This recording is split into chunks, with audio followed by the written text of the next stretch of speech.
Praise the Lord, praise the Lord, praise the Lord. ప్రభునందు ప్రియులారా, ఈనాటి వాక్య పఠనాన్ని ఒక చిన్న పాట పాడుకొని మనం ధ్యానం చేస్తూ దేవుడికి వందనాలు చెప్తాం. జీవమునిచ్చిన పరమ పిత నీకే స్తుతి ఆరాధన, రక్తం చింది రక్షించి యేసుక్రీస్తు ఆరాధన. జీవమునిచ్చిన పరమ పిత నీకే స్తుతి ఆరాధన, రక్తం చింది రక్షించిన యేసుక్రీస్తు ఆరాధన. బలపరచినను దృఢపరచు పరిశుద్ధాత్మ ఆరాధన, బలపరచినను దృఢపరచు పరిశుద్ధాత్మ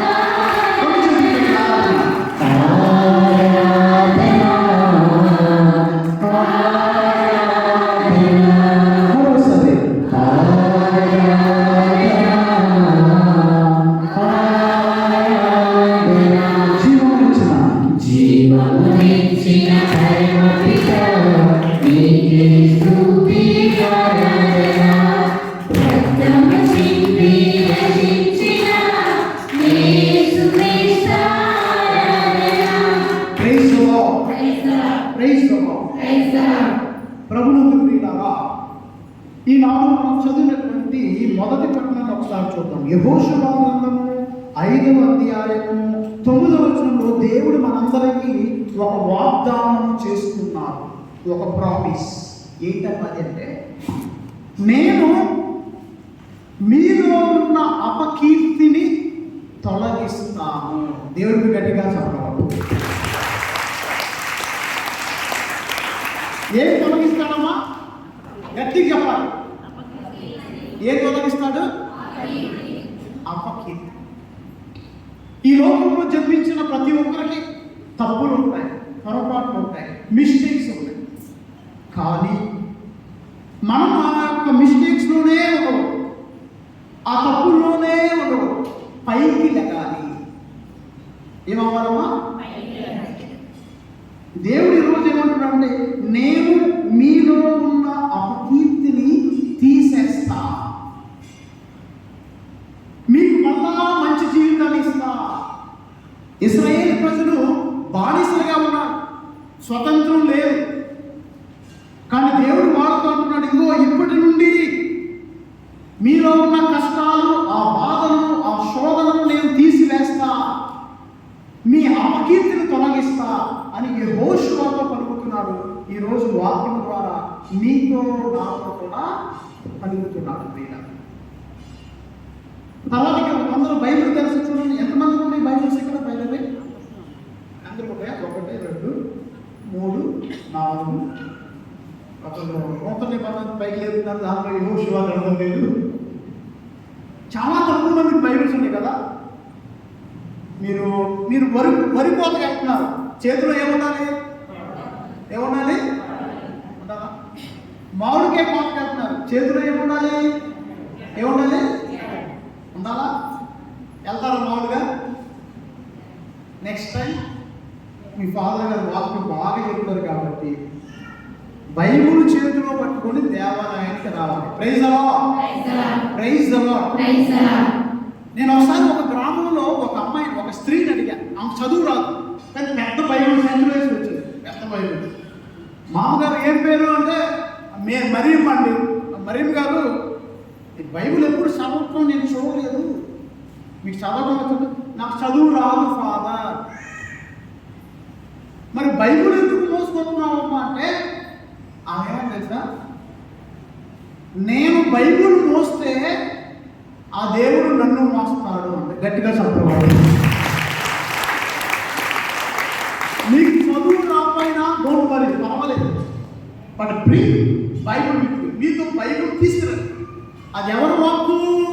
దేవుడు వాక్కు. ఆ దేవుడు వాక్కును నువ్వు మోస్తే దేవుడు నిన్ను మోస్తాడు. కానీ బైబిల్ చాలా మంచిది ప్రియులారా, దేవుడు వాక్కు తీసుకురావాలి. తర్వాత ఇక్కడ చెప్తున్నప్పుడు నేను చదువుతాను. అయితే ఆ కాలంలో యావే యెహోషువతో ఇట్లు నాటి ఐగుప్తు అపకీర్తిని నేను మీ నుండి తొలగించితిని అని చెప్పారు. తర్వాత ప్రియులారా, వాళ్ళు ఆ యొక్క కొత్త ప్రదేశంలోకి వచ్చిన తర్వాత పాస్కా పండుగ చేసుకున్నారు. ఏ పండుగమ్మా? పాస్కా పండుగ చేసుకుని రొట్టెలు భుజించిన తర్వాత, కంకెలు కాల్చుకొని తిన్న తర్వాత అప్పుడు ఏం జరిగిందంటే, ఎవరో మీరు ఒక చదవండి ఆ మాట. యెహోషువ గ్రంథము 5వ అధ్యాయం 10వ వచనం చదవండి. ఇశ్రాయేలీయులు గిల్గాలుతో దిగిరి. ఆ నెల 14వ రోజు సాయంకాలం యెరికో మైదానంలో పాస్కా పండుగ చేసుకుని తర్వాత ఏమైంది? ఆ మరునాడు ఆ దేశపు పంటను రుచి చూచిరి. పులియని పిండితో రొట్టెలను చేసుకుని తిన్నారు. కంకులను కాల్చుకొని ఆరగించిరి. ఆ దేశ పంటను వారు మొట్టమొదటిసారిగా తిన్నప్పటి నుండి మన్నా ఆగిపోయేది. ఏం ఆగిపోయింది? గట్టిగా చెప్పాలి. మన్నా ఆగిపోయింది. ఎప్పుడు? వీళ్ళు ఆ యొక్క ప్రదేశంలోకి వెళ్ళి మొట్టమొదట పంట పండించుకొని కంకులు తిన్న తర్వాత ఏమైంది? మన్నా ఆగిపోయింది. ఈ సౌండ్ కొంచెం తగ్గిస్తారా?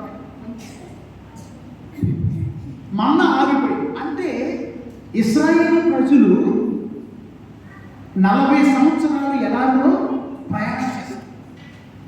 ఆ ఎడారిలో ప్రయాణం చేసినంత కాలం కూడా దేవుడు వారిని దేంతో పోషించాడమ్మా? గట్టి చెప్పాలి. వాళ్ళకి ఆకలి పస్తులు ఎవరున్నారా? దేవుడు మొదలుపెట్టాడా? దేవుడు ఎప్పుడు ఆ ప్రజల్ని మన్నాతో పోషిస్తూనే ఉన్నాడు. మనందరం ఒక పాట ఉంది. మోషే నిన్ను ప్రార్థించగా మన్నాను కురిపించితివి, యెహోషువ ప్రార్థించగా సూర్య చంద్రుల నాపితివి. మోషే నిన్ను ప్రార్థించగా మన్నాను కురిపించితివి, యెహోషువ ప్రార్థించగా సూర్య చంద్రుల నాపితివి. యెహోవా నీ నామము, యెహోవా నీ నామము ఎంతో బలమైనది, ఎంతో బలమైనది, ఎంతో బలమైనది. ఈనాటి మొదటి పట్టణంలో ఈ 2 విషయాలు మనం జ్ఞాపకం చేసుకోవాలి. నెంబర్ 1, దేవుడు వారి యొక్క అపకీర్తిని తొలగిస్తాను అన్నారు. రెండవది, వారికి సరైన భోజనం దొరికేంత వరకు కూడా ఆయన ఏం చేశాడంటే వాళ్ళకి మన్నాతో వాళ్ళకి భోజనం, వాళ్ళకి మన్నా భోజనాన్ని పెట్టాడు. ఎప్పటి వరకు? వాళ్ళకి సరైన భోజనం, వాళ్ళు సొంతంగా పంటలు పండించుకొని రొట్టెలు కాల్చుకొని, లేదా పులియలు రొట్టెలు చేసుకొని కంకెలు కాల్చుకున్నంతసేపు దేవుడు వారిని ఏం చేయలేదమ్మా? ఏం చేయలేదు? వదిలిపెట్టలేదు. ఏం చేయలేదు? దేవుడు వదిలిపెట్టదు. మనం వదిలిపెడతాం దేవుడు, కానీ ఆయన వదిలిపెట్టాడు. ఇశ్రాయేలు ప్రజలకు మన్నా ఇచ్చాడు, అపకీర్తిని తీసేస్తాను అంటాడు. దేవుడి ప్రేమ ఎలా ఉంటుందంటే, మీ దగ్గర డబ్బులు ఉన్నాయో 10 రూపాయలు 20 రూపాయలు, సురేష్ డబ్బులు రూపాయలు, ఒక 10 రూపాయలు ఎవరైనా దగ్గర ఉంటాయా? ఉంటేయో దేవుడు. దేవుడి ప్రేమ ఎలా ఉంటుందంటే, 20 రూపాయలు ఇచ్చారు, థ్యాంక్ యూ. 10 రూపాయలు అడిగితే సరే, నోటు కనపడుతుంది కదా. నేను ఒక మడత వేసి, 2వ మడత వేసి, 3 మడతలు వేసాను. ఇది డ్రైనేజీలో పడింది. ఎక్కడ పడింది?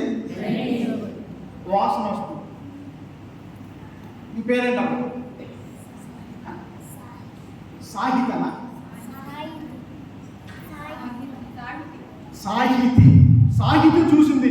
సాహితి ఏం చేస్తాం? చెప్పలేదండి. సాహితి ఏం చేస్తాం? తీసుకుంటావా? తీసుకోవా? తీసుకోవా? అది వేరు. 500 నోట్ అయితే ఆమె అలా అమ్మ కదా. అమ్మ మీరేం చేస్తారమ్మా? మామూలుగా సహజంగా 500 నోటు పడింది ఏం చేస్తారా? తీసి బురదలో పడినా తీసుకుంటారా? వాసన వచ్చినా తీసుకుంటారా? తీసుకుంటారా? తీసుకోరా? తీసుకుంటారా? ఎందుకు? ఆ నోటుకి ఏముంది? వాల్యూ. సరే, ఈ తర్వాత ఇది చూడండి. ఇప్పుడు దీని ఏంటంటే ఇంకా మనతో పెడుతున్నా చూడండి. చినిగిపోవాలి, భయపడదు ఉంటే నేను మళ్ళీ కొట్టిస్తాను. ఇక చిమ్ము నలిప చూడండి. ఇది కుర్తులో పడింది. 500 నోటు ఎట్లా పడింది? తీసుకుంటారా? తీసుకోరా? తీసుకుంటారా? తీసుకోరా? కుర్తులో పడిందిగా, మడతలు పడిందిగా. అయినా ఎందుకు? Because it has value. దానికి ఏముంది? విలువ. ప్రియులారా, మనందరము దేవుని చేతిలో ఈ 500 నోట్లు అనుకో. ఎటువంటి వారు? నీకెన్ని మడతలున్నా, నీకెన్ని తప్పులు ఉన్నా, నీకెన్ని సమస్యలు ఉన్నా, నీకెన్ని అవమానాలు జరిగినా, నీ దేవుడి దగ్గర నువ్వు ఎప్పుడు విలువను పోగొట్టుకో. గట్టిగా చెప్పకూడదు. ఆయన నీ అపకీర్తిని తొలగిస్తాడు. Praise the Lord. వేరే వాళ్ళు దీన్ని చిన్న చూపు చూస్తారని, వేరే వాళ్ళు నిన్ను దూషిస్తారని, వేరే వాళ్ళు నిన్ను అవమానపరుస్తారు, కిందపరుస్తారు. దేవుడు మాత్రం నిన్నెప్పుడు ఆ 500 నోటుకి ఎలా మరకలున్నా, మచ్చలున్నా, బురదన్నా విలువ ఎట్లా పోలేదు, దేవుడి చేతిలో కూడా ప్రియులారా నీవు అమూల్యమైన దానివి. ఆయనను పోషించుకుంటాడు, నిన్ను రక్షిస్తాడు, నిన్ను కాపాడతాడు. యెహోషువతో చెప్తాడు, నేను వారి అపకీర్తిని తీసేస్తా. ఈరోజు నువ్వు భారంతో గుడికి వచ్చినట్లయితే, లేకపోతే నిన్నెవరో అవమానించారనే బాధతో నువ్వు చర్చకు వచ్చినట్లయితే ధైర్యంగా ఉండు. యెహోషువతో చెప్పిన దేవుడు నీతో నాతో చెప్తున్నాడు, నీ అపకీర్తిని నేను తొలగిస్తాను. ఎవరు వదిలిపెట్టినా నేను నిన్ను వదిలిపెట్టిన. నాకు ఏదో పాత ఉన్న పాట ఉంది. ఎవరు నన్ను వదిలిపెట్టినను ఆ యేసు నన్ను విడిచిపెట్టరు. అందరూ పాడండి. ఎవరు నన్ను వదిలిపెట్టినను ఆ యేసు నన్ను విడిచిపెట్టరు. కురుకు తీయరు, నిదురపోరు, కురుకు తీయరు, నిదురపోరు. తన రెక్కలతో నన్ను కాచును, తన రెక్కలతో నన్ను కాచును. ఎవరు నన్ను వదిలిపెట్టినను ఆ యేసు నన్ను వదిలిపెట్టరు.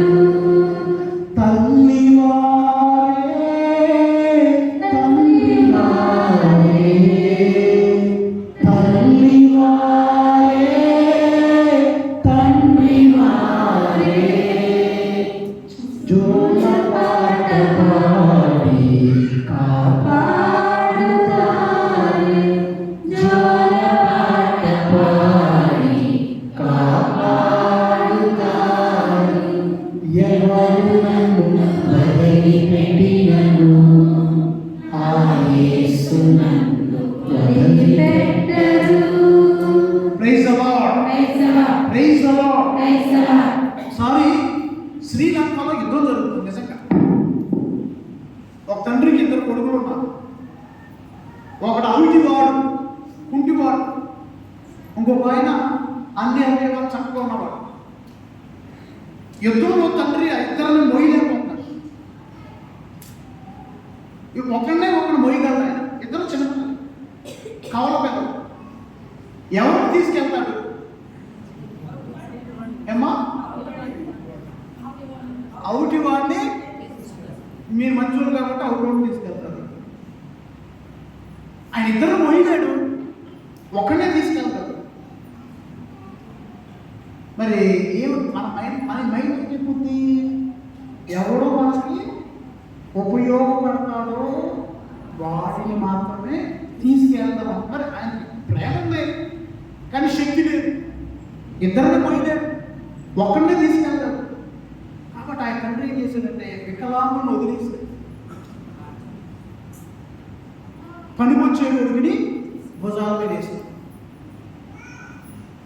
వెళ్తామంటే ఆ వికలాంగుడి పిల్లోడు ఆ నాన్న పారిపోతాం అనుకుంటే ఆ నాన్న కాలు గట్టి కొట్టేస్తాడు. డాడీ నన్ను వదిలేయద్దు.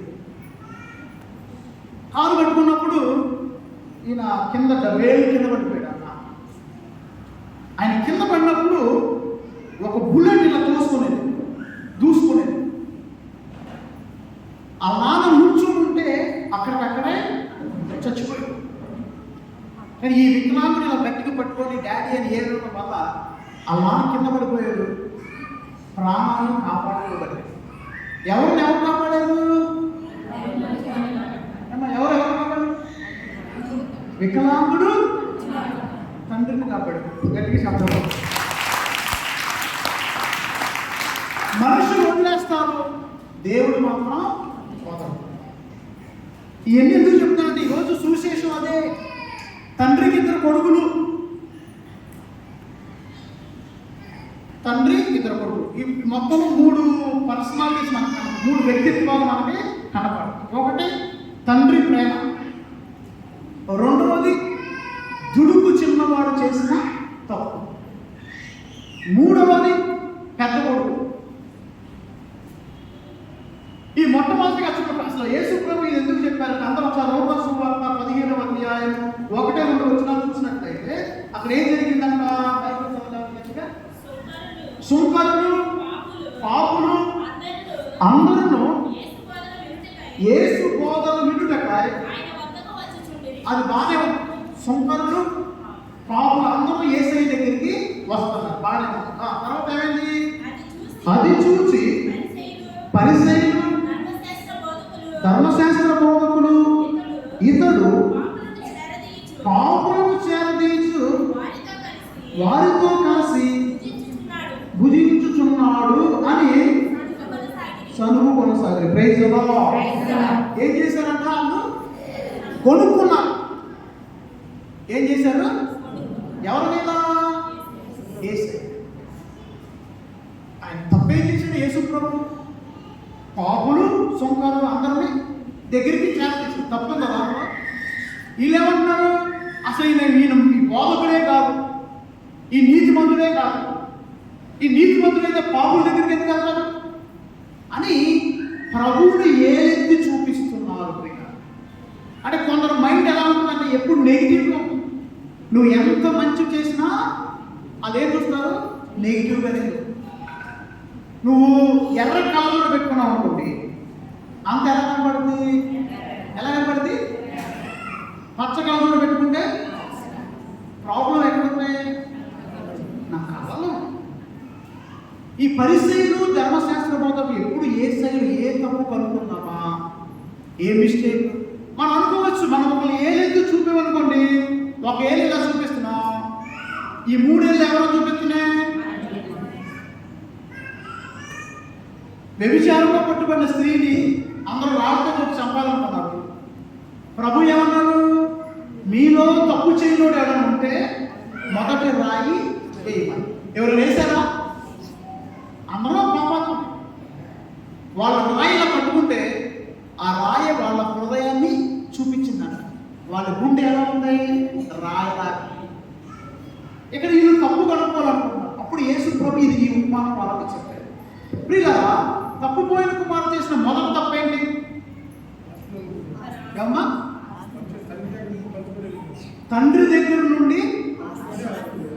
అది తప్పేనా? ఎందుకు తప్పు? ఆస్తి అంతా లాక్కోలేదు. ఒక 3 ఆయన వాట వరకు దాంట్లో తప్పదా? ఒక్కొక్క లోపాలు ఏం తప్పు ఏంటమ్మా? అవు చేసుకొని అది తప్పు, ఫస్ట్ తప్పు అదేనా? ఇంకా మీరేమో ఆస్తి అడిగాడు ఇంకా ఇంకా ఇంకా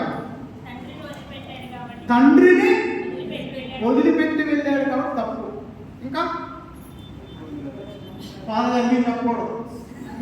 ఆయన థియాలజీ చదివి నాకంటే పెద్ద ఫాదర్ ఆయన చెప్పారు.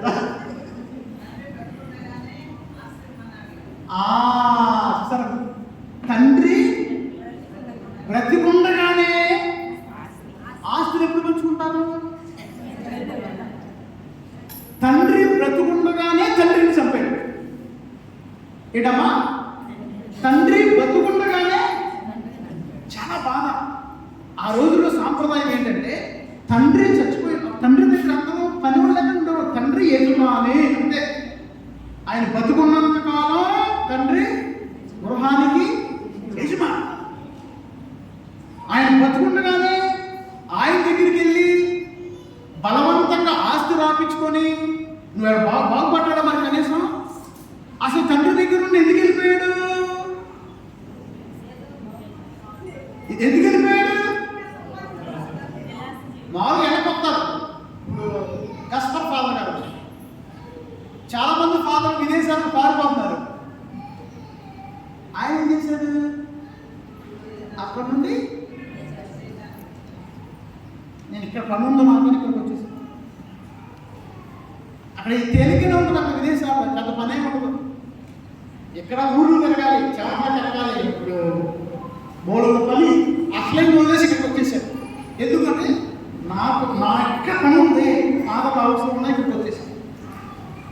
దూరం వెళ్ళిపోయారు. ఎవరు తప్పిపోయిన కుమారు ఎందుకు వెళ్ళిపోయాడు దూరంగా? తండ్రి స్ట్రిక్టా? తండ్రి దగ్గర ఇష్టం వచ్చినట్లు మొత్తం తినడం తాగడం కుదురుద్దా? తండ్రి దగ్గర ఊరుకుంటాడా? 24 గంటలు ఫోన్ ఉంటే ఊరుకుంటుందా అమ్మ? ఊరుకుంటుందా? కొంతమంది పిల్లలు ఇంట్లో వదిలేసి వెళ్ళిపోవాలనుకుంటారు. ఎందుకు?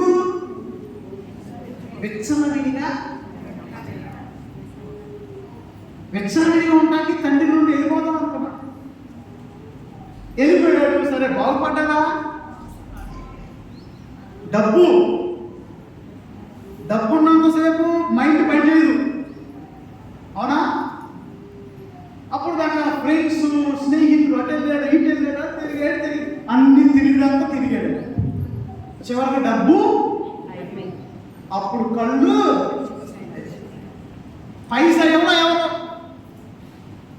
ఒక పాట ఉంది డబ్బు మీద. ఎవరో పాట రాస్తారు. అది సంస్కృతిక పాట. డబ్బు మీద ఏమంటారంటే, చిన్నది కాదయ్యో పైసా, చిత్రాల మొగుడయ్యో పైసా.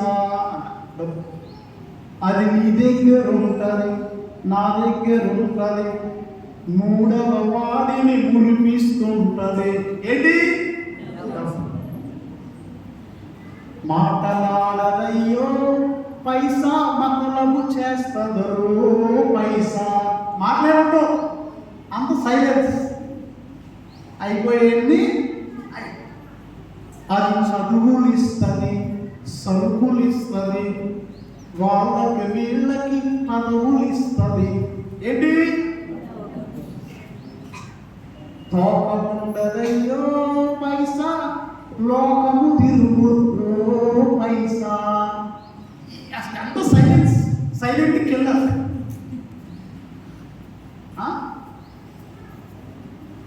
ఏడవదంట పైసా, అందరినీ ఏడిపిస్తుందంట పైసా. కన్నీరు కాచదు, అది కన్నీరు కాచుకో, అందరినీ మాట్లాడుతూ మతలపు. సరే, చిన్నది కాదయ్యో పైసా, చిత్రాల మొగుడయ్యో పైసా. అది నీ దగ్గర ఉంటుంది, నా దగ్గర ఉంటుంది, 3వ వాడిని మురిపిస్తూ ఉంటుంది. జీవితం సర్వనాశనం కంటే, అవునా? ఇదే మనోడికి ఏం తెలియదా? వెళ్ళిపోయాడు. నేను డబ్బుంది, తిన్నాడు, తాగాడు, తిరిగాడు, వేస్తుడు అంతా సర్వనాశనం. తినడానికి తిండి లేదు. చివరికి ఎక్కడికి వెళ్ళాడు? పందులు పోయటానికి వెళ్ళాడు. ప్రైజ్ అసలు పందులు కాయటానికి. అసలు యూదులకి పందంటే అసలు పరమ అసహ్యమా. కానీ ఆ అసహ్యమైన స్థితిలోకి వెళ్ళిపోయాడు. జీవితం నాశనం చేసేసుకున్నాడు. ఈ వాక్యం ఎందుకు చెప్తాడు? మనలో కూడా కొంతమంది ఉండొచ్చు, వెళ్ళిపోవాలి ఎక్కడికి వెళ్తాం. మా అమ్మ స్ట్రిక్ట్ అండి, మా నాన్న అర్థాలు అడుగుతాడండి, వెళ్ళిపోవాలండి. ఎక్కడికి వెళ్తామయ్యా? డబ్బు అయిపోయింది, పందులు ముట్టేస్తున్నాడు. ఆ పందులు తినే భోజనం కూడా దొరకదు. ఆ పందులు ఎక్కువ తినేస్తాను ఈయనకంటే. కనీసం ఆ పందులు మిగిలితే పందుల దగ్గర భోజనం అదన్నా తిందాం అనుకున్నాడు, పుట్టు తిందాం అనుకున్నాడు. కానీ పందులు కూడా ఊరుకోవట్లేదు. అక్కడ కాంపిటీషన్ పెరిగిపోయింది. పందులతో మనమే పోటీ పడదాం. అప్పుడు ఆలోచించాడు, మా నాన్న దగ్గర ఇంత పనులు ఉన్నారే, వాళ్ళ ఒక పనుడిగా చేస్తా. తప్పు అయ్యా తండ్రి, నేను మిస్టేక్ చేసి నన్ను క్షమించయ్యా అని అడుగుతా అని కనువిప్పు కలిగింది. ఎప్పుడు కనువిప్పు కలిగింది? కడుపు కాలినప్పుడు అమ్మ గుర్తొచ్చింది, కడుపు కాలినప్పుడు నాన్న గుర్తొచ్చాడు, కడుపు కాలినప్పుడు ఇల్లు గుర్తొచ్చింది, కడుపు కాలినప్పుడు కళ్ళు తెలుసుకున్నాయి. తండ్రి దగ్గరికి వెళ్తున్నాడు. చూడండి, తండ్రి దగ్గరికి వెళ్ళాడు, బాగా ఉంది. తండ్రి చెప్పనిచ్చాడంట, నాన్న నేను తప్పు చెప్పనిచ్చాడా? తండ్రి ఏం మాట్లాడలేదా? తండ్రి పరిగెత్తి వచ్చి కౌగలించుకొని ముద్దు పెట్టుకున్నాడు, వస్త్రాలు ఇచ్చాడు, రింగ్ పెట్టాడు, షూస్ ఇచ్చాడు. ఆ రోజుల్లో బానిసలకే బూట్లు ఉండేవి కాదు, బానిసలకు మంచి మంచి వస్త్రాలు ఉండేవి కాదు, బానిసలకు రింగ్ ఉండేది కాదు. కానీ తండ్రి అంతా ప్రియులారా, ఈ యొక్క సువిశేషంలో ఆ తప్పిపోయిన కుమారుడు ఎవరమ్మా? నువ్వు, మనందరం తప్పిపోయిన వాళ్ళనే. దేవుడు నీ కోసం ఎదురు చూస్తున్నాడు, దేవుడు నీ కోసం మార్చుకొని ఉన్నాడు. నువ్వు సిద్ధంగా ఉన్నావా? నేను సిద్ధంగా ఉన్నానా అని మనందరం ఆత్మ పరిశీలన చేస్తున్నాం. సరే, తండ్రి బాగున్నాడు, కొడుకు తప్పు తెలుసుకున్నాడు. మూడో వ్యక్తి ఎవరు? పెద్ద కుమారుడు. ఆయన హ్యాపీగా ఉన్నాడా? పెద్ద కుమారుడు హ్యాపీగా ఉన్నాడా? ఆయన ప్రాబ్లం ఏంటి? మళ్ళీ వచ్చాడండి రా బాబు, మళ్ళీ వచ్చాడండి, డబ్బంతా చేశాడు, మళ్ళీ వచ్చాడు. నానేం చేయాలి? ఆ చెమ్మ ఈ చెమ్మ పాయింట్స్. నానేమన్నాడు? థ్యాంక్ యూ ఫర్ కమింగ్ అన్నాడు. తండ్రి ఏమో కౌగులించుకున్నాడు, ముందు పెట్టుకున్నాడు. ఇక్కడేమో కాలిపోతుంది కడుపులో, బీపీ షుగర్ వచ్చేస్తుంది పెద్ద కొడుకు. మళ్ళీ వచ్చాడంటే ఈయన ఎవరికి గుర్తుగా ఉన్నాడు? పెద్ద కొడుకు పరిసయ్యులకి, ధర్మశాస్త్ర బోధనకి గుర్తుగా. ఆయనేమో అసూయ పెరిగిపోయింది. ఆయనలో జాలి లేదు, ప్రేమ లేదు, దయ లేదు. కానీ ఇక్కడ మన ప్రాణాన్ని చూడాలి ప్రియులారా. తప్పిపోయినాడు, తిరిగి వచ్చాడు తండ్రి అంటే పెద్ద కొడుకు ఏమో అసహించుకుంటున్నాడు, కోపగించుకున్నాడు, సంతోషం లేదు. కాబట్టి ఈ మూడు వ్యక్తులు, యేసయ్య తండ్రి దేవుడు చూస్తున్నాం, తప్పిపోయాడు చూస్తున్నాం, పెద్ద కొడుకును చూస్తున్నాం. ఇద్దరికి చివరికి కథలో ఎంతమంది తప్పిపోయారు? ఒక్కరు కొడుకు తప్పిపోయాడా, ఇద్దరు తప్పిపోయారా? ఎంతమంది? గట్టి చెప్పాలి అమ్మా. అసలు మామగారు ఒక్కళ్ళ, ఇద్దరు తప్పిపోయారు. ఈ పెద్ద కొడుకేమో ఒక డైరెక్షన్. పెద్ద కొడుకు ఏంటి? గర్వం, అహంకారం, ద్వేషం, కక్ష, అసూయ దీంట్లో పెట్టేసుకున్నాడు. తండ్రి దగ్గర ఉన్నాడు కానీ, పనుడులాగా ఉన్నాడు కానీ ఇదంతా నాదనుకోవడం. రెండో కొడుకేమో డబ్బు వృధా చేసి. ఇద్దరు తప్పిపోయాడు. అందరూ తప్పిపోయిన వాళ్ళనే. దేవుడు ఒక్కడే నిజంగా ప్రేమ కలిగి. ఒకసారి రెండు చేతులు జోడించండి. కప్పలు కొట్టేసరికి దాకా ఒక్క ఆత్మ పరిస్థితి చేతులు జోడించండి. అనంత ప్రేమను అభయము కోరి పాపాత్ముడు ఒక్కడు తిరిగి వచ్చెను, వాడు సువిశేషమందరి తుండువాడు. అందరూ పాడండి. అనంత ప్రేమను అభయము కోరి పాపాత్ముడు ఒక్కడు తిరిగి వచ్చెను, వాడు సువిశేషమందరి తుండువాడు. ఆ మనిషిని నేనేనయ్యా, ఆ గృహము యేసుదేనయ్యా,